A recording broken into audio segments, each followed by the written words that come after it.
Welcome to Sustainability Unraveled, a podcast presented by TÜV SÜD.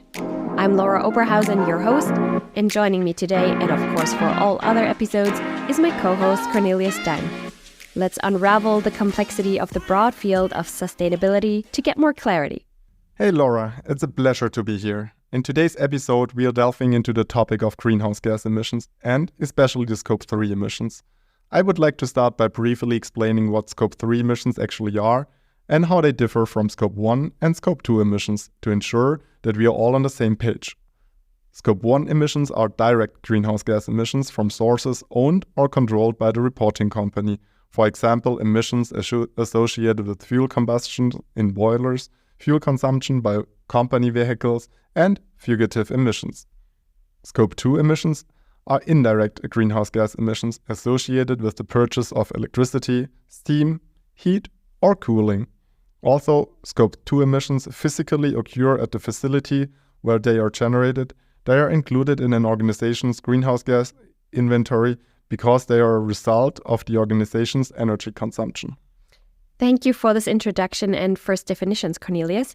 Now, Scope 3 emissions are the result of activities from assets not owned or controlled by the reporting organization, but which the organization indirectly affects in its value chain.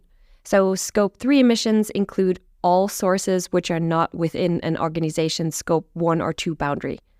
The Scope 3 emissions are basically the Scope 1 and 2 emissions of another organization of the same value chain. They are therefore also referred to as value chain emissions and often represent the majority of an organization's total greenhouse gas emissions. The Greenhouse Gas Protocol, a widely recognized accounting standard, categorizes Scope 3 emissions into 15 different categories. However, not every category is relevant for each organization. Understanding and addressing these emissions is key to achieve the comprehensive and ambitious sustainability goals. According to the World Resource Institute, Scope 3 emissions are responsible for approximately 40% of the global greenhouse gas emissions of an organization, which just shows the importance of this topic. However, businesses face numerous challenges when it comes to Scope 3 emissions. Firstly, there is the complexity of the data collection and measurement. Companies often rely on their suppliers and partners to get the necessary data, which can be difficult to obtain and standardize. Accuracy of data and transparency is the major challenge here. Indeed, Laura. Another challenge is the lack of control over Scope 3 emissions. Unlike direct emissions, which can be more easily managed by a company, indirect emissions require collaboration and engagement with stakeholders throughout the value chain. Additionally, Scope 3 emissions can vary significantly across industries and sectors, making it challenging to establish consistent methodologies and benchmarks for measurement and reporting. Despite these challenges, businesses recognize the importance of managing Scope 3 emissions. It allows them to understand their true environmental impact, identify hotspots for improvement, and collaborate with suppliers and partners to drive positive change. Throughout this episode, we'll unravel the complexity of Scope 3 emissions. We'll explore the methodologies for calculating and reporting these emissions, highlight successful management strategies, and discuss the potential benefit for businesses and the environment. But now, let's welcome our guest, Khushboo Oswal, a sustainability expert with extensive knowledge in the Scope 3 emissions topic. Khushboo will share her insights on the challenges businesses face, best practices for managing Scope 3 emissions, and practical examples of companies leading the way in this area. Whether you're a sustainability professional, a business leader, or simply interested in understanding the hidden impact of value chains, this episode is packed with valuable information and actionable ideas. So, as I said, let's welcome our guest, Khushboo. Can you share a bit about your background and what your connection is to today's topic? So, hello guys, and let me first start with thanks, Laura and Cornelius, for inviting me to this talk. Of course, it's a very important subject as well as seems quite complex in these days. Well, I'm working on this topic for quite some time. But before we get into this details, let me introduce myself. I have 14 years of experience and I'm qualified as a mechanical and production engineer. I currently head climate action certification business line globally for TÜV SÜD's Industry Service division. I've been working in sustainability field for quite some time now.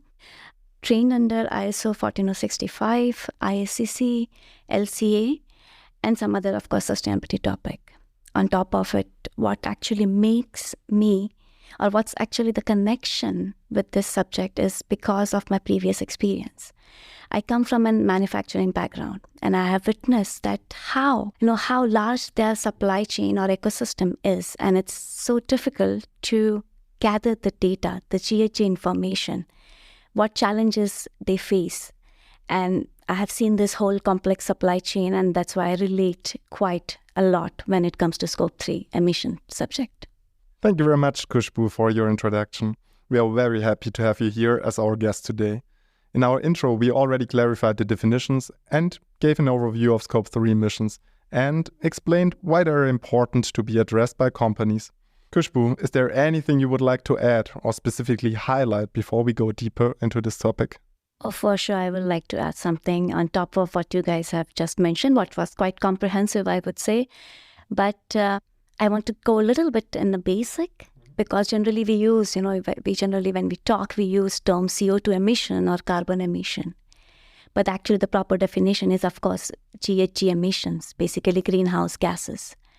And these greenhouse gases is a combination of 7 gases. There are 3 major gases, which actually takes majority of the percentage share of the GHG emissions. One is carbon dioxide, second is methane, and then nitrous oxide.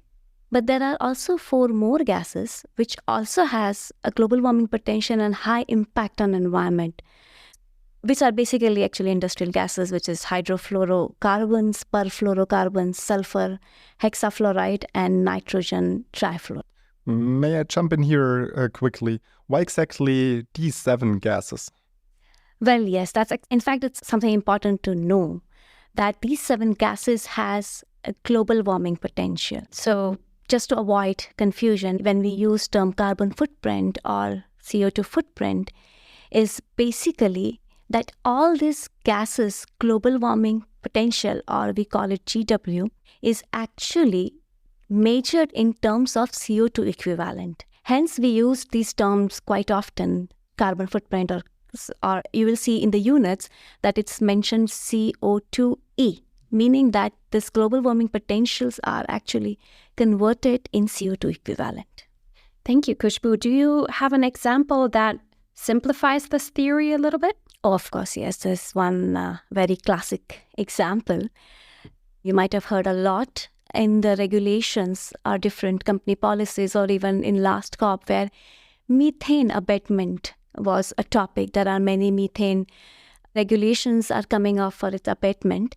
So now I pick up an example like methane has a 28 times more global warming potential compared to CO2. So to simplify it, that if we take same amount of CO2 and if we take same amount of methane, then the global warming impact of methane is 28 times more than CO2. Hence, CO2 abatement is of course a topic, but methane abatement is also an equally or most important topic because of its global warming potential. But I believe this information for all the gases, in fact, in IPCC reports, which is publicly available. Perfect. Thank you, Khushboo. We will also provide further information, for example, the IPCC report that you just mentioned, in the show notes. So feel free to take a look at them. And I think there was another open question from Cornelius about why Scope 3 emissions are important for companies to be addressed. So could you elaborate on that? For sure. And here I will have to go a bit in basics. Now, outsourcing business model globally have proven to be more efficient. And as you had mentioned, Laura, before that, 40 to 50% emission come from Scope 3, meaning that the processes which have been outsourced globally, so emission from your own company has been shifted to the outside companies. Hence, one of the categories of Scope 3 is suppliers from where you procure. So the emissions of your own processes are been shifted to outside organization. Hence, Scope 3 emissions nowadays consist of the higher amount compared to the complete company's global GHG emission here. Hence, if we see stakeholders are now creating certain pressures on companies, where companies has to take responsibility or own the responsibility of their entire value chain, meaning including scope 3 emissions as well. Hence, if we say a company has to go towards neutrality targets or net zero targets, scope 3 emission disclosures are must to gain the trust within the stakeholders in the market. Listening to what you just said, I believe that measuring and reporting these scope 3 emissions is quite a challenge. Can you elaborate a little bit more on what is actually the challenge and how potential solutions could look like? Yeah. In today's time, yes, I agree. It's a bit challenging because of the unstructured way of data recording, okay? Because not all organizations are yet ready there. So let me take an example here. See, now what happens business to business, the scope 3 emissions accounting varies. If I pick a transportation or logistics sector, for them, scope 3 comes more from the transportation. If I take an RMG sector, scope 3 emission come from the procurement. Now I can pick a good example on a project where I'm working in an automobile industry, where we all know that there are tier 1, tier 2, tier 3 level of suppliers. Now tier 1, they are quite structured, I would say, because they are also big OEMs where they have proper systems in place, data recording, transparency, accuracy is reliable. So companies can extract that data and calculate the scope 3 emission for their tier 1. Now if you go to tier 2, they may not be so structured, but there is still an information or data in a way which you can get and calculate by yourself. Now if you go further down, tier 3 and more, there you will not find that structured database, information acquisition. And here it becomes more challenging to, first of all, acquire the data, then calculate, then the next question comes is whether accuracy is there or not, the transparency of information there or not, what kind of methodologies are getting used, whether primary data, secondary data has been considered accurately or not. So these are all the different challenges at this point of time when it comes to scope 3 emission calculation as well as accounting. Are there any emerging trends, technologies, or innovations that could help businesses to overcome these challenges associated with managing scope 3 emissions? Here I'm thinking of standardization, digitization, or maybe even some platforms to share these data along the whole supply chain. Yeah, indeed. Actually, one of the things you picked very well, digitalization. And I personally also believe that digitalization and sustainability runs hand in hand. Now let's forget the topic that digitalization, what kind of a footprint that field has. But digitalization is one of the, I would say, best solution at this point of time, where you can, rather first is like you acquire the data, then you measure, then you calculate. So it makes your life much, much easier. A real-time monitoring, even the transparency and accuracy can be brought in this digital platform. Hence, I believe when it comes to capturing the whole ecosystem, right from raw material until the end of disposal of the product, everything can be captured on the digital platform. Hence, you might have heard now there are so many different tools which are coming up in the market, and they have a huge market. And we are not only talking of scope 1, scope 2. Scope 3 emissions are rather much of a focus with this GHG tool. So yes, there is something which can help make our life much easier in scope 3 emission world. Perfect. Now, we talked a lot about the challenges. Let's talk about solutions. So maybe how can businesses effectively engage and collaborate with suppliers and partners to collect the data on scope 3 emissions? You said that's one of the challenges, but how can we solve this? That's a good question. And that's, in fact, a question which repeatedly comes in. And I have seen quite a lot of drive from the companies who really want to work on their scope 3 emission. So before getting into that topic, let me again get a little bit basic. When we speak of scope 3, there are almost 15 different categories in scope 3. So suppliers or procurement is just one category of it. There are different categories like commute of employees, the transportation, then the leasing of properties. So many different categories. In this case, again, so let me pick an example for you.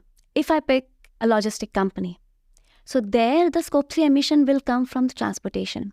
If I pick an RMG sector, okay, there the scope 3 emission majorly will come from the supplier side. If I pick our own company, our major scope 3 emission will come from employee commuting worldwide. So every business will have their own different category of scope 3 which will contribute more towards the GHG emission. So here important is that how you are engaging with your suppliers, how you are encouraging your suppliers to take initiatives to reduce the carbon footprint of their own system or of their own process. And here we can start with educating, training, providing the tool, aid. Like I have worked with a few big companies in which they have created the programs for their suppliers to get them trained on how to account, how to read the data, how to calculate the GHG and then report to the company. I've seen companies subscribing to the GHG tool where they have incorporated all their suppliers in that platform. So suppliers don't have much of a cost impact, but rather an initiation from their side which helps ultimately a company with a small investment, but it is on a larger picture where they can then disclose accurate amount of scope 3. Hence, bringing your supplier or scope 3 categories which are linked into your sustainability journey is going to help companies a great deal. Agree. Keeping in mind what you just said, how can businesses then set actually achievable but also ambitious targets for the scope 3 emissions? What factors should be considered when setting these targets? And can you actually share a success story or a case study of businesses that have been effectively managed and reduced their scope 3 emissions? Sure. This is a big question. Let me cut it into small pieces. But firstly, yes, when we talk of having a target towards carbon reduction, carbon neutrality itself is in fact an ambitious target, but yes, it's an achievable target, even including scope 3. So now we already know that majority of the GHG emissions do come from scope 3 for an organization. Here, important is that companies to set the progressive target. Of course, we cannot change the world in one night, right? So setting up a progressive target will help to have a focused actions as well as outcome towards the achieving of your scope 3 reduction targets. Now, I'll give you a good example, and this comes from all the work I currently do. There are different elements in setting up the progressive target. Let's focus. First thing is that what comes as a mandate or what comes as a regulation. That's, of course, the first thing which any company has to attend to. Once that is done, then let's start focusing on the different 15 categories of the scope 3 emissions. So understanding that where these emissions are coming from, which of the scope 3's 15 categories has major GHG emission. And then we can go in a phased manner or in a category-wise manner, or some projects can be taken parallel.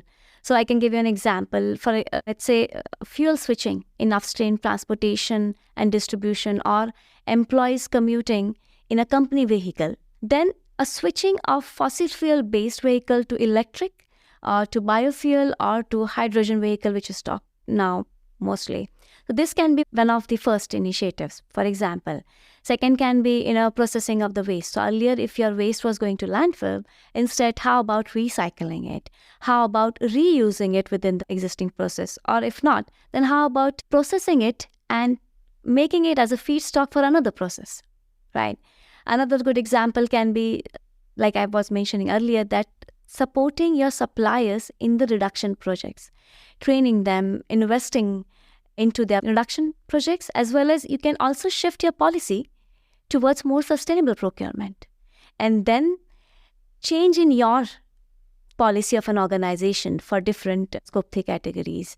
Or here I can give you a good example that a company can decide that now on any new building will be leased or constructed will be a green building. So these kind of initiatives can be taken in phased manner, yes, and a progressive manners where the company's framework can be developed around it, which can help, not easily I would say, but it can help companies to achieve carbon reduction targets. Thank you, Khushboo. I know this was a really big question, but I think most of the things you said, or all the things you said, are really, really important and helpful. So looking at this from another hands-on perspective, what advice would you give to businesses that are just starting their journey in addressing Scope 3 emissions? What are the first steps they should take?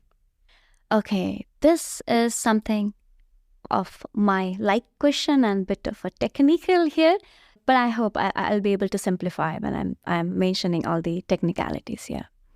Like I mentioned before, if I pick just a few examples, because the Scope 3 emission category-wise may differ, the share of certain Scope 3 emissions in particular category can be more, can be less for different business, different industries. Hence, understanding, or we call it as-is analysis. So when we conduct an as-is analysis, which means that we are trying to see within those 15 categories, what is current GHG emission. So accumulating the data, calculating everything, and then okay, these are top 5s which are having high GHG emissions. Then you prioritize within that which can be your primary focus. So prioritizing which elements or which categories, elements of the categories can be taken to reduce the GHG emission. Then there is a term called materiality assessment. So when you conduct a materiality, you understand what are the key material issues within the different GHG emission. And then you focus or you prioritize those material issues towards your reduction initiatives. So this is generally the steps where you identify, you prioritize, and then you focus on those priorities in the phased manner, which I mentioned earlier. But all this is only possible when your top management has a commitment.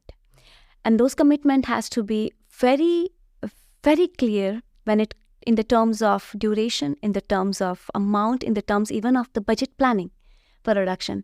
So this can be, I would say, step approach towards focusing on GHG reduction for Scope 3. Thank you very much, Khushboo. I think that helps a lot, especially for the young companies or that are just getting started on calculating and measuring these Scope 3 emissions. Besides that, are there any specific regulations or frameworks that businesses should or have to be aware of when it comes to Scope 3 emissions?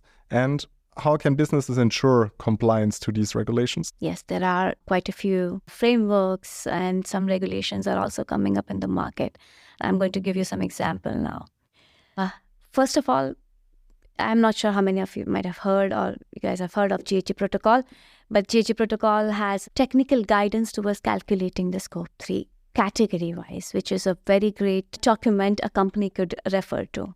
Then also there are many corporate reporting standards which we called ESG framework like CDP, GRI also has Scope 3 reporting guidelines in it. Even SBTi, like SBTi in fact sets a criteria that if companies' Scope 3 emission are more than 40% or 40%, then their total emission, including Scope 1, 2, 3, then companies has to disclose or set the target for Scope 3 as well. So these are few ESG frameworks. And another one which I believe is going to be a revolutionary regulation is CBAM, Carbon Border Adjustment Mechanism, which is there now and the reportings have already started. So this is also actually on focusing on the Scope 3 emissions. So, and even there are many carbon taxations which are coming up. So when exporting to the countries with this regulation means that the exporting companies has to initiate definitely some kind of a GHG emission reduction initiative. So it's these kind of a regulation helps not only for the country itself, but also for the importers. So another evolutionary regulation which I see, which is coming up is CBAM, Carbon Border Adjustment Mechanism, which is actually also focusing on all the importers' GHG reduction for European Union, which means the countries outside who are exporting to EU has to deal with, or has to rather, in fact, create a reduction projects to reduce their GHG emissions for the products they are exporting to EU. So these kind of regulations are going to bring a lot of change in the thought process and the mentality of the product producer outside. Even there are many carbon taxations which are coming up, like one is in Singapore, and there are many also getting designed globally. So these are all the compliances framework which ensure that companies follow, include GHG reductions or scope 3, particularly in their calculation. Thanks, Khushboo. Besides these regulatory frameworks that are going to influence the whole topic, looking ahead, how do you envision the future of scope 3 emissions management? So what trends or maybe also developments do you expect to see in the upcoming years?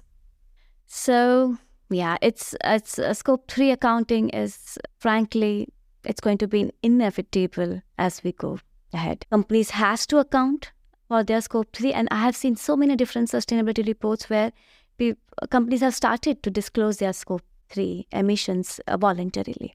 Now, with upcoming regulations, with carbon taxation, what I was mentioning earlier, this is now becoming a serious topic where not only that you have to disclose, but you have to also ensure that you are reducing your carbon footprint of your scope 3. So I say that regulations are going to play much more role in scope 3 emission reductions. So here's to a greener and cleaner future for our next generation. That was really nice sentence at the end. Thank you, Khushboo, for being our guest today. And at the end of each of our episodes, we go through the key takeaways. Let's start with the first aspect, understanding scope 3 emissions. So they are greenhouse gas emissions resulting from activities outside a company's direct control, but within its value chain. They often represent the majority of an organization's total greenhouse gas emissions, accounting for approximately 40% of global emissions for a company. Then let me add my first takeaway. It's about the complexity and the challenges of scope 3 emissions. Measuring and reporting scope 3 emissions can be a complex task due to the diversity of sources, different reporting formats, and the reliance on data from suppliers and partners. Accuracy, transparency, and data standardization are significant challenges in this regard. We also heard a lot about the general importance of scope 3 emissions. With the increasing pressure from stakeholders and the need to address the entire value chain, businesses are recognizing the importance of managing scope 3 emissions more and more. It is crucial for understanding the true environmental impact and achieving carbon neutrality goals. And the last point from my side is the engagement with suppliers and partners. Effective engagement with suppliers and partners is essential for collecting data of scope 3 emissions. This can be achieved through training, aligning goals, and providing tools for data collection. Digitalization is seen as a convenient and effective way to streamline data collection. And lastly, setting ambitious and achievable scope 3 emissions reduction targets is crucial. Companies should focus on, of course, regulatory obligations, but then also prioritize initiatives and consider factors such as fuel switching, waste reduction, sustainable sourcing, and green investments. Success relies on improved corporate policies, frameworks, and governance structures. Thank you very much, Laura. Khushboo, is there anything you would like to add or conclude? Well, you both have concluded it quite well. The summary is exactly what we have talked about. From my side, I would like to add that, yes, seems a really complex topic at this point of time. I believe down the line few years, it will not be as complex. To make it more simplified, important will be that how well we are training our suppliers or the value chain of the scope 3 within the all categories. How we are hand-holding them and how we are making them partner with us. This can be a great success for a company to ensure their scope 3 emission reduction. And lastly, thank you very much for inviting me for this talk. And it was, in fact, a quite interesting discussion. Tough questions, but I hope I have able to answer it well. So that's it. Thank you. Thank you so much also to you, Khushboo. And thanks for everyone tuning in to this episode of Sustainability Unraveled.